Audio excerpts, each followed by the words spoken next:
réponse qu'on doit avoir.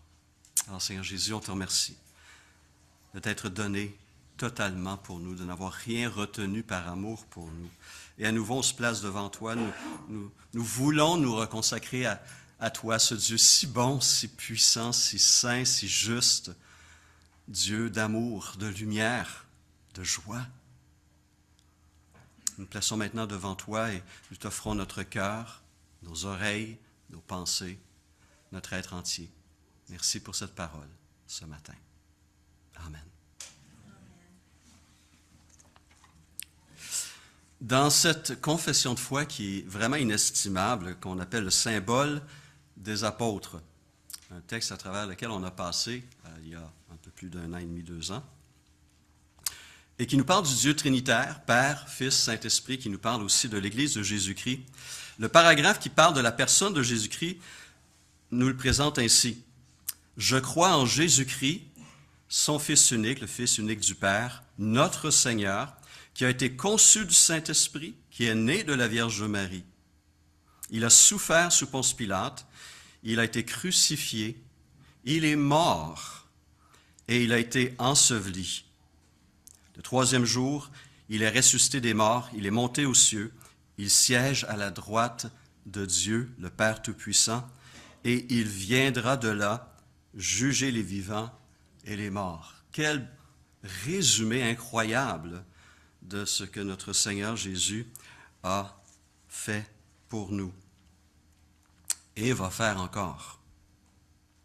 Et dans son résumé du message évangélique en 1 Corinthiens 15, l'apôtre Paul va être encore plus concis puisqu'il veut résumer l'Évangile. Il va commencer son récit, son résumé à partir de la mort de notre Seigneur Jésus. 1 Corinthiens 15, 1.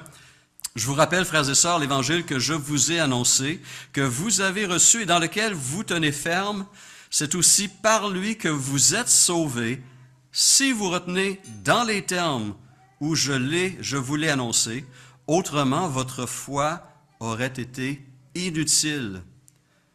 Je vous ai transmis avant tout le message que j'avais moi-même aussi reçu. Christ est mort pour nos péchés, conformément aux Écritures. Il a été enseveli et il est ressuscité le 3e jour, conformément aux Écritures. Jésus est le bon berger qui donne sa vie pour ses brebis. Et personne ne lui a enlevé sa vie. Il n'était pas, on l'a souligné la semaine passée, une victime impuissante devant les circonstances entourant sa crucifixion. Il avait dit à ses apôtres quelque temps plus tôt, en Jean 10, « Je donne ma vie, je donne ma vie pour mes brebis. Le Père m'aime parce que je donne ma vie afin de la reprendre. » Et ces dernières paroles, parmi ces dernières paroles, n'est-ce pas, ces dernières paroles sur la croix, attestent de cette réalité où il a prié, « Père, je remets mon esprit entre tes mains. » Et en disant ces paroles, il expira. Jésus avait le contrôle de cette vie et jusqu'à le dernier souffle, il a exercé ce contrôle et c'est lui qui a donné sa vie pleinement à ce moment-là. Mais l'œuvre de rédemption de notre Seigneur Jésus ne s'est pas arrêtée à la mort, à sa mort. Elle devait se prolonger au-delà de la mort, puisque, comme l'écrira plus tard l'apôtre Paul en Romains 4, 25, il devait être ressuscité à cause de ou pour notre justification. Et parce qu'il avait mené une vie parfaite, une vie d'obéissance totale au Père, il avait l'assurance alors même, avant que cet événement ait lieu, sa résurrection, alors qu'il pend sur la croix, il pouvait dire, affirmer avec confiance, « Tout est accompli. » Il a tout fait ce qui avait été annoncé, préparé d'avance pour lui et pour nous. Mais le symbole des apôtres qu'on a lu et ce résumé de l'apôtre Paul prennent la peine de mentionner même son ensevelissement. Alors, c'est un détail additionnel qui est important pour plusieurs raisons. Et c'est ce que nous allons tenter de voir ensemble ce matin. Dans notre poursuite de cette méditation sur l'Évangile de Jean, nous sommes rendus au verset 31 à 42 du chapitre 19, qui relate 2 événements entourant la mort, qui suit immédiatement la mort de Jésus en croix. La première parle de cette visite, cette délégation des chefs religieux qui vont vers Pilate pour demander la mise à mort des crucifiés. Et ensuite, un dénommé Joseph qui vient le voir pour lui demander la dépouille de notre Seigneur. Regardons ensemble ce texte, Jean, chapitre 19, versets 31 à 42. C'était la préparation de la Pâque, et ce sabbat allait être un jour solennel.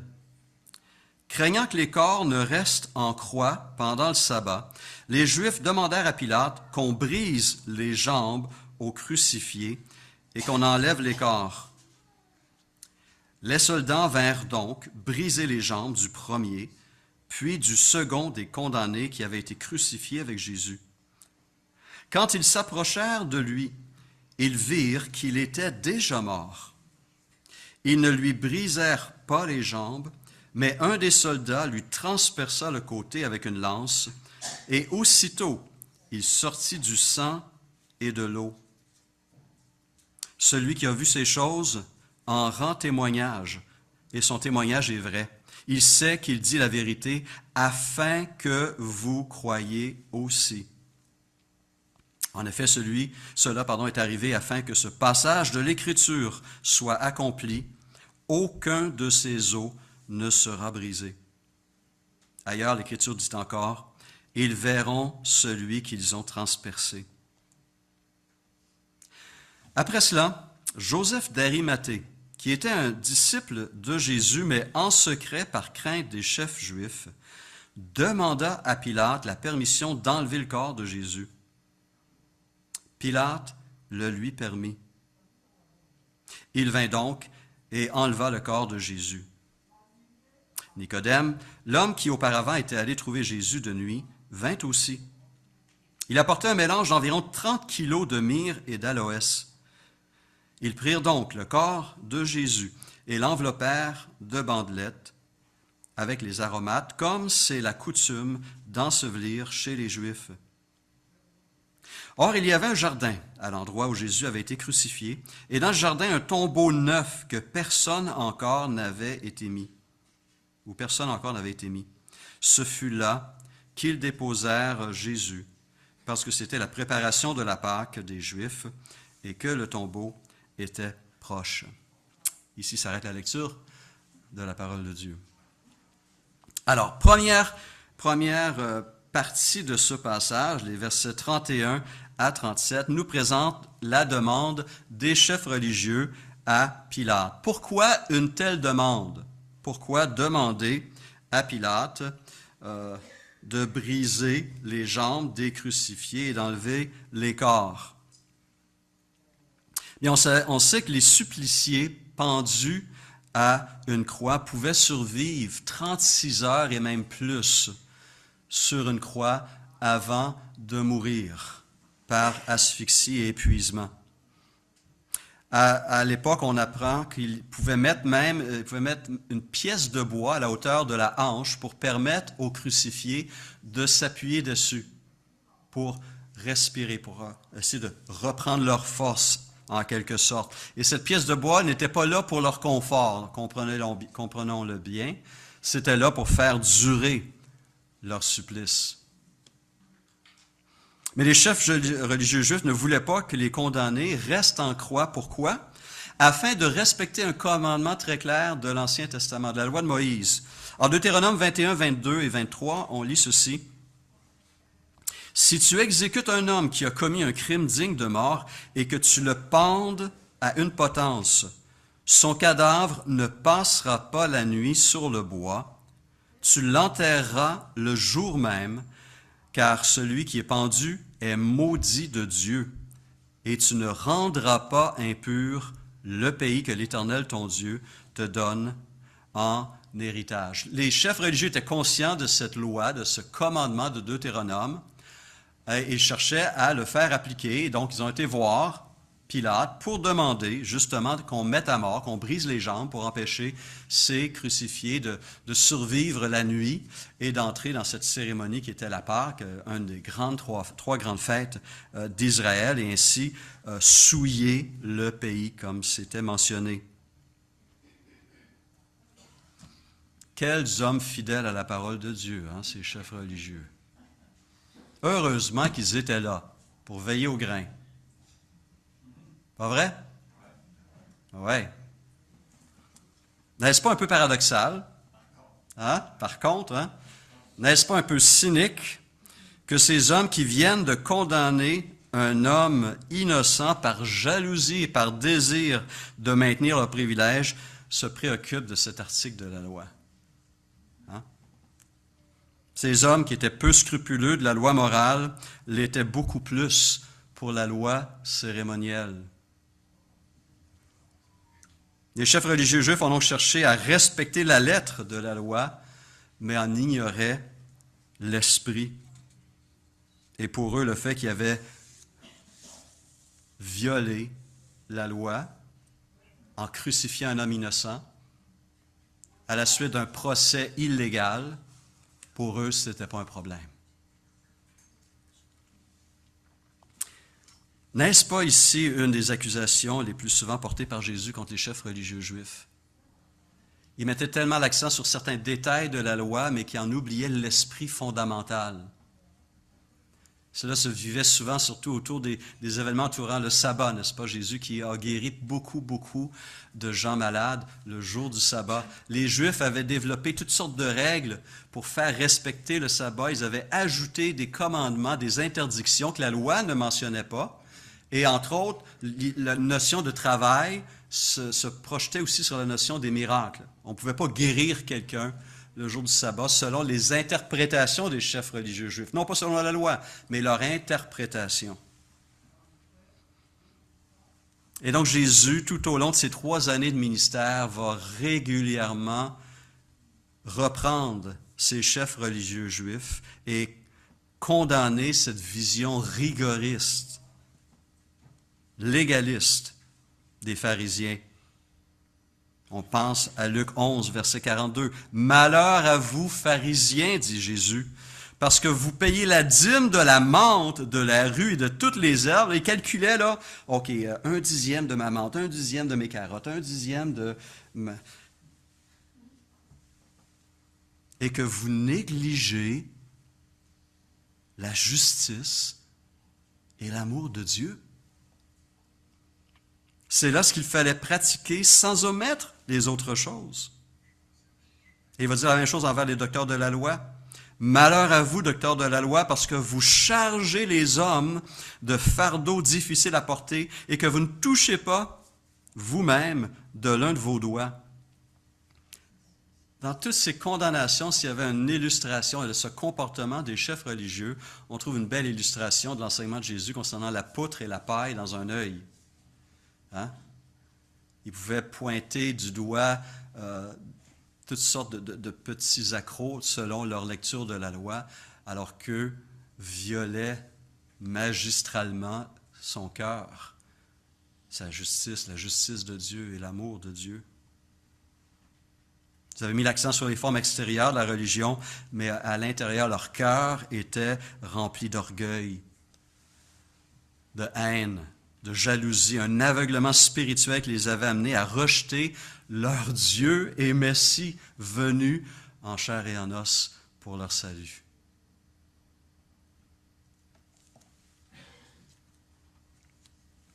Avant de se dire en soi-même « Ah, ça ne m'arrivera pas, ça », on a besoin d'y penser 2 fois. Se pourrait-il que j'ai cette attitude, n'est-ce pas, où moi, je suis fidèle, je viens à l'église tous les dimanches. Je suis là, hein? J'entends, j'écoute le sermon, je prends des notes même. Wow! Mais après ça, ben là, je m'en vais. Et puis, je ne connais pas mon frère à ma droite, ma soeur à ma gauche, et je n'ai pas de contact. Je viens pour entendre la parole, mais je n'ai aucune relation avec ma famille spirituelle. Et donc, comment puis-je mettre en pratique Nouveau commandement de mon Seigneur, aimez-vous les uns les autres comme je vous ai aimé. Si je ne cherche aucune opportunité pour communiquer cet amour et la recevoir à mon tour. Hein? Je suis fidèle, je viens tous les dimanches, mais j'oublie l'amour. Ou encore, je peux m'enorgueillir de ma connaissance de la Bible. Écoutez, je peux vous en citer des versets. Hein? Genèse à l'Apocalypse, j'en connais des versets bibliques. Je suis fier de ça. Mais qu'est-ce qui arrive si toute cette parole qui remplit mon cœur et mon esprit, je le garde pour moi-même et je ne le partage pas à ceux qui en ont aussi profondément besoin? Ma propre famille qui ne croit pas en Dieu, mes voisins, mes collègues de travail. Je mets l'accent sur mes forces et j'ignore, je ferme les yeux sur mes faiblesses et mon manque dans ces autres domaines. Il n'y a pas un comportement pharisaïque un petit peu dans tout ça aussi qui nous touche? Et collectivement, on a certainement des angles morts spirituels et peut-être même doctrinaux. Si on regarde l'histoire de l'Église, il y a eu des vagues, des moments où l'Église a redécouvert des vérités qu'elle avait oubliées. Elle avait développé tout un système au travers de certaines vérités qui étaient primordiales, puis on avait avec le temps oublié d'autres vérités qui étaient tout aussi bibliques, mais qu'on avait perdu de vue. On doit faire preuve d'humilité aussi dans notre marche individuelle et collective en tant que peuple de Dieu. Et ne pas être trop vite pour juger. Mais voilà que ce commandement de Dieu était bel et bien dans la loi, et les chefs religieux veulent la respecter, surtout à la veille d'un sabbat de Pâques. C'était un moment important, et ils voulaient donc respecter ce commandement-là. Et donc, Pilate accepte d'envoyer des soldats briser les jambes des crucifiés à l'aide d'une barre de fer. C'est une pratique qu'on appelait en latin crurifragium. Vous notez ça dans vos notes, hein? C'est important. Crurifragium. Afin que les suppliciés ne puissent plus s'appuyer sur leurs jambes pour respirer.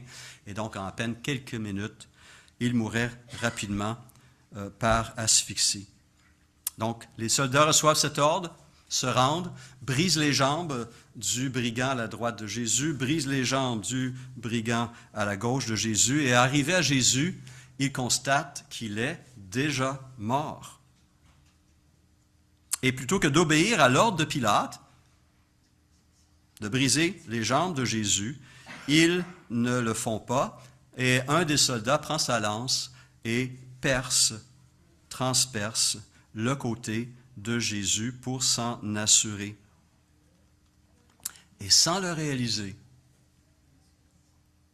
ce soldat romain a réalisé 2 prophéties qui parlaient du Messie dans l'Ancien Testament.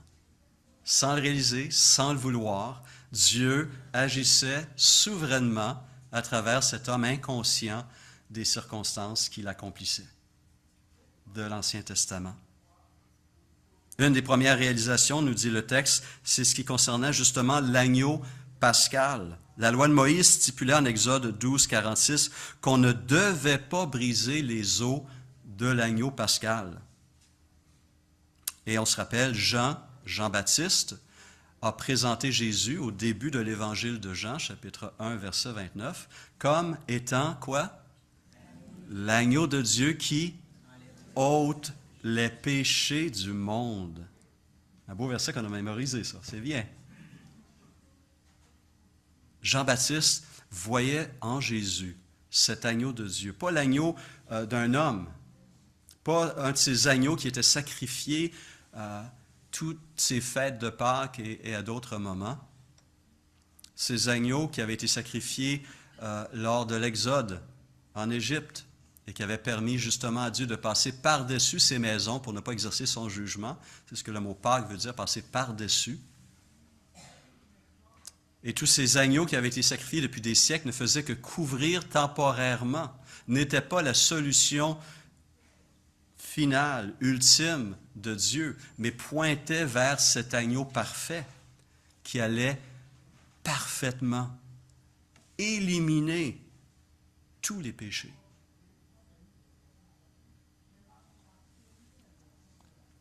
Paul écrira plus tard dans son épître aux Corinthiens, Corinthiens 5,7, que Christ, notre agneau pascal, a été sacrifié pour nous. Et Pierre, de même, soulignera au début de sa première épître, il parlera du sang précieux de Christ qui s'est sacrifié comme un agneau sans défaut et sans tache.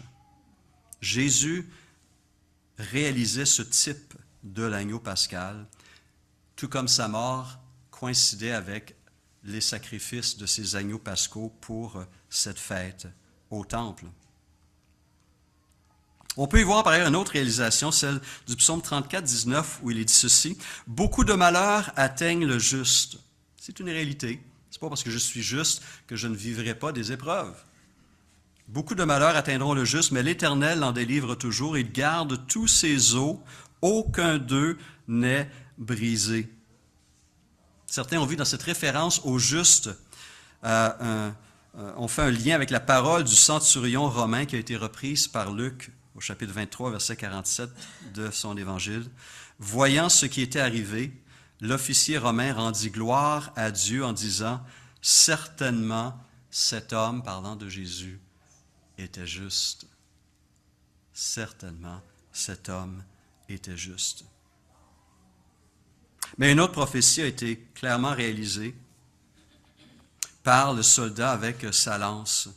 Une prophétie qui a été mise de l'avant, qui a été présentée par le prophète Zacharie au chapitre 12, verset 10 de son livre. Il est dit ceci, « Je déverserai sur la famille de David et sur les habitants de Jérusalem un esprit de grâce et de supplication, et ils tourneront les regards vers moi, celui qu'ils ont transpercé.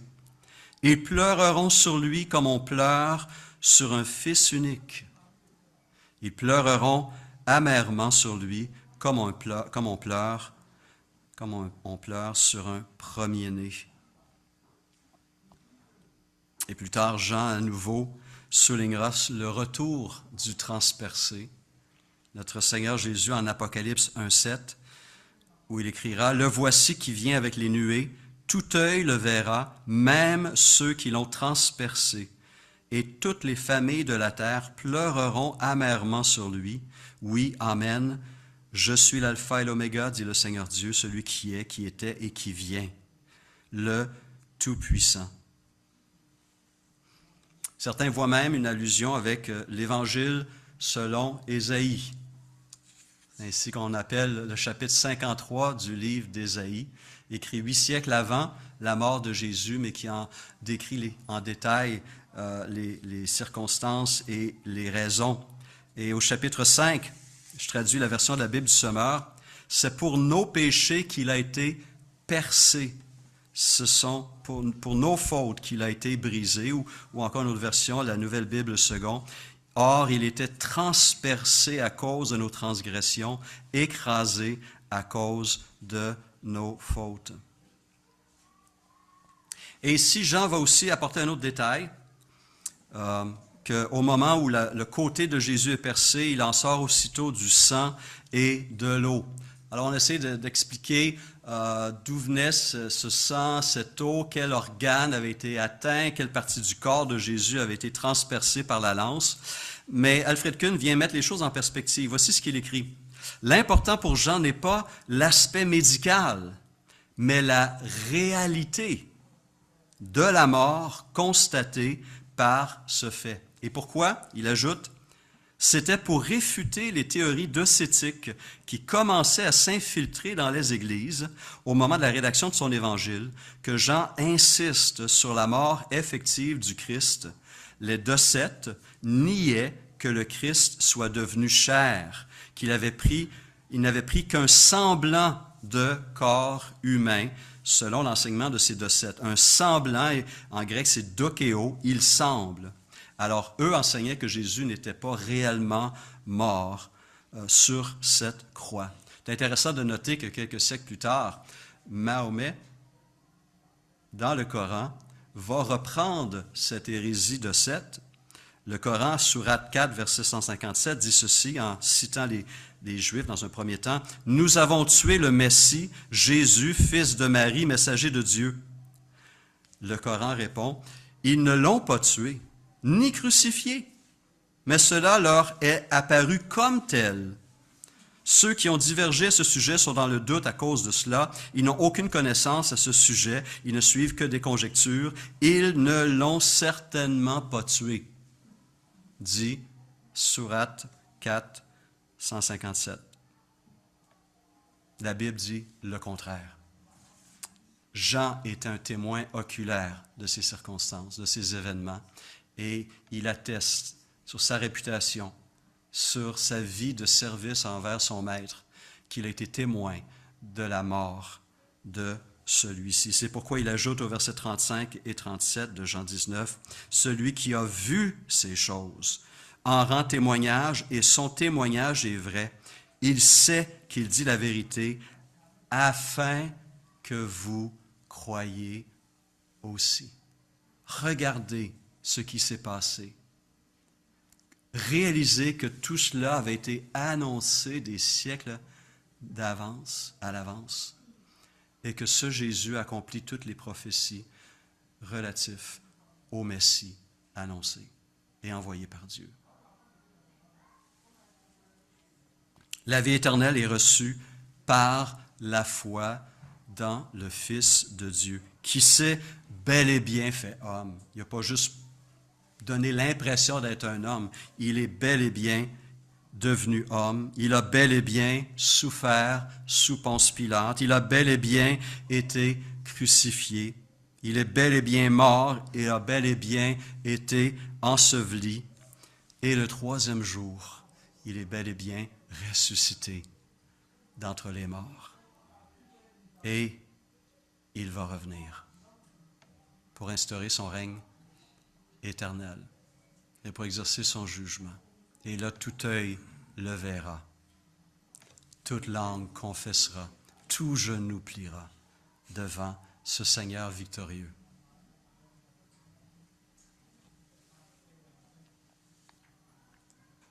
Puis Jean nous présente une autre délégation qui se rend chez Pilate à partir du verset 38.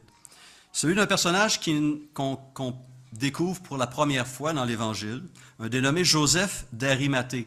Et si on prend les détails que les autres évangélistes, Matthieu et Luc, apportent sur cet homme, on découvre que Joseph d'Arimathée était un homme riche, un membre du Sanhédrin, un homme bon et juste, précise Luc, qui ne s'était pas associé à la décision et aux actes des autres, du Sanhédrin qui avait condamné Jésus à mort. Il était d'Arimathée, ville des Juifs, et, ajoute Luc, il attendait lui aussi le royaume de Dieu. Il attendait lui aussi le royaume de Dieu. Il va donc vers Pilate pour obtenir son autorisation afin de prendre possession du corps de Jésus, afin de lui donner une sépulture décente. Car pour les Juifs, rappelle Alfred Kuhn, n'avoir pas de sépulture convenable était, dans leur culture, dans leur religion, la disgrâce suprême. C'est pourquoi enterrer ses morts était l'un de ces devoirs sacrés, primordiaux pour le judaïsme. En fait, en étudiant le 5e commandement, « Honore ton père et ta mère », plusieurs font le lien avec ce geste d'obéissance de la part des enfants envers leurs parents en leur offrant une sépulture honorable. C'est une façon de respecter ce 5e commandement, d'honorer ses parents.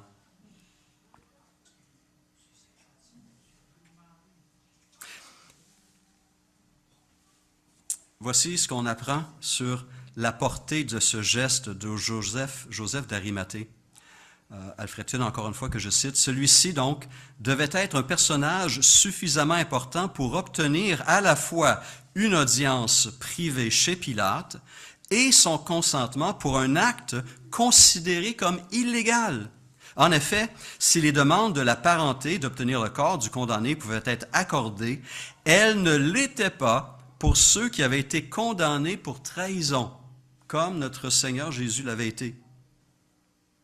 Les crucifiés étaient simplement jetés dans une fosse commune réservée aux condamnés, et leurs familles n'avaient pas le droit de porter le deuil sur eux.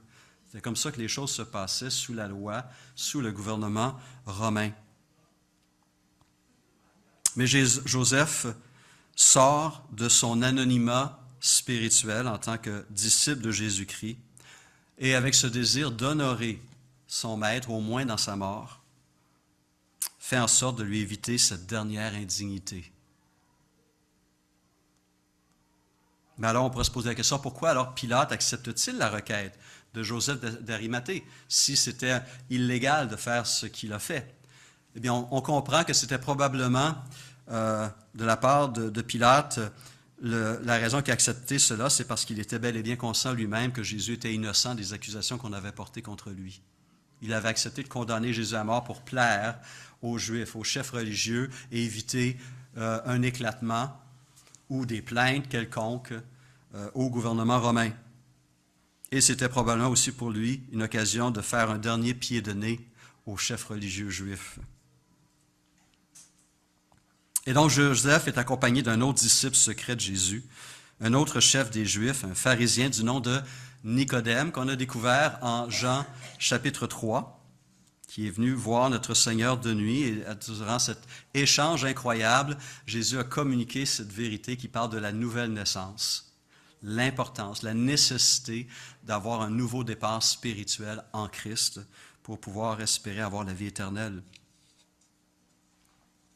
On dit que Nicodème, verset 39, apportait un mélange d'environ 30 kilos de myrrhe et d'aloès. Alors, cette quantité d'aromates témoigne d'un grand respect de Nicodème envers son maître. C'est une quantité qui devait coûter très, très cher.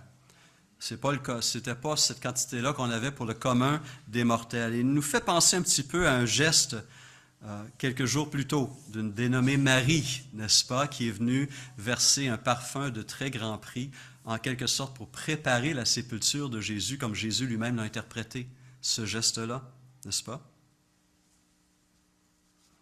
Alors, on peut imaginer que transporter le corps de Jésus, transporter ces kilos d'aromates, Joseph et Nicodème avaient besoin très probablement d'autres personnes, et probablement les serviteurs de l'un ou de l'autre étaient présents pour les assister dans cette dernière cérémonie envers leur maître.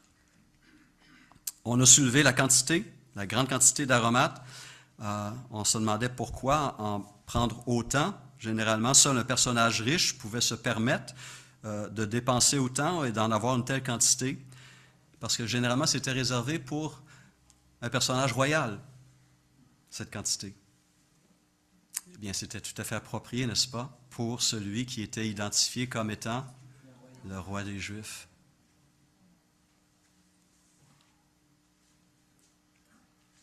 Verset 40, ils prirent donc le corps de Jésus et l'enveloppèrent de bandelettes avec les aromates, comme c'était la coutume d'ensevelir chez les Juifs. Or, il y avait un jardin à l'endroit où Jésus avait été crucifié, dans le jardin un tombeau neuf, où personne encore n'avait été mis. Ce fut là qu'ils déposèrent Jésus parce que c'était la préparation de la Pâque des Juifs et que le tombeau était proche. Alors, notons les détails. Un tombeau neuf où personne encore n'avait été mis. Pourquoi ce détail?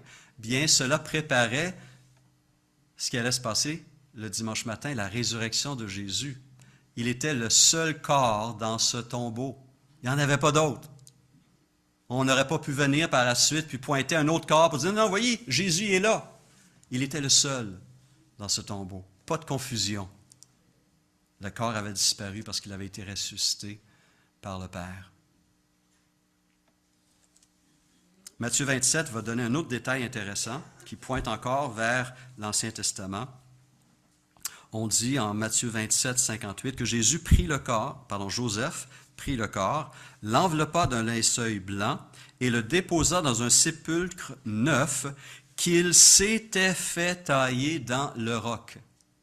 Ce sépulcre préparé, taillé dans le roc, était pour les obsèques éventuelles de Joseph d'Arimathée. C'est lui qui avait payé pour préparer ce tombeau pour lui-même.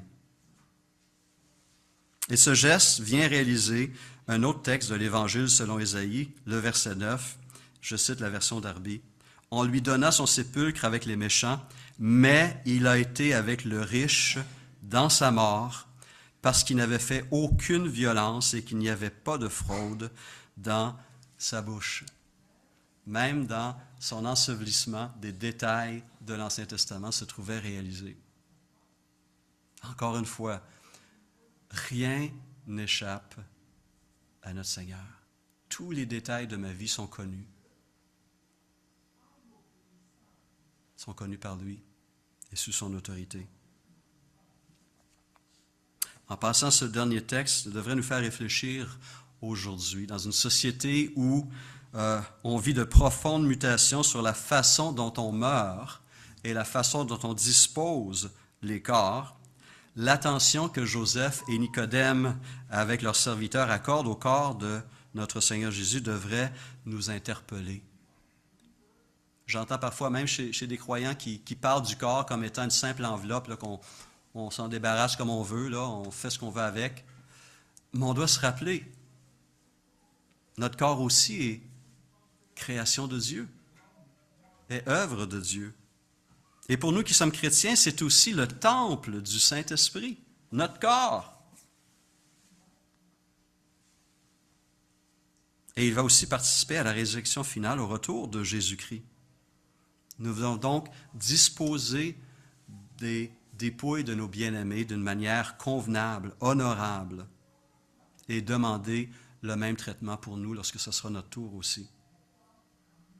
Cela aussi honore le Seigneur. Non seulement comment on prend soin des vivants, mais comment on prend soin des morts.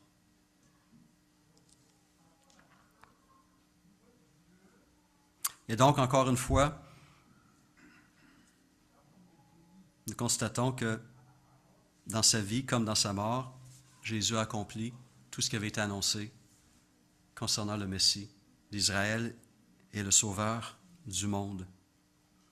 Et à travers sa vie, comme à travers sa mort, son ensevelissement, tous ces détails avaient été préparés par Dieu. Rien n'avait échappé du contrôle de Dieu. Ça m'a fait penser à ce texte de Luc 12, verset 6, où Jésus avait enseigné ceci. « Ne vantons pas 5 passereaux pour 2 sous. 5 passereaux pour 2 sous. Cependant, aucun d'eux n'est oublié devant Dieu. » On pourrait dire, oui, mais c'était Jésus, on comprend que tous ces détails de sa vie soient si importants, et puis que Dieu mettait l'attention dans chaque détail. Mais nous, non, même la mort d'un simple oiseau. Et Jésus ajoute immédiatement après, même le nombre de cheveux sur notre tête est connu de Dieu. Rien n'échappe au contrôle de Dieu. Donc peut-être qu'on vit des moments difficiles, peut-être qu'on est devant des situations qui nous paraissent hors de notre contrôle. Ce n'est pas hors du contrôle de notre Seigneur. Ça ne se retrouve pas à l'extérieur de la bonté, de la grâce ou de la puissance de notre Seigneur non plus. Dans ce psaume 116, que j'aime particulièrement parce qu'il commence avec cette parole, « J'aime l'Éternel car il a penché son oreille vers moi. » Quand je prie Dieu, il prend attention. Mes prières sont importantes, mes paroles sont importantes. Il va dire ceci, « Elle a du prix aux yeux de l'Éternel, la mort de ses fidèles. »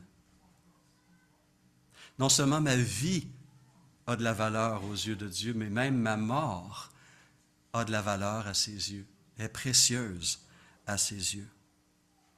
Et donc, je suis entre les bons soins de mon Maître, de mon Roi, de mon Seigneur et de mon Sauveur. On n'a pas besoin d'aller ailleurs. On n'a pas besoin de chercher ailleurs. Le Seigneur est là. Et il prend soin de nous. Prenons un moment pour lui dire merci.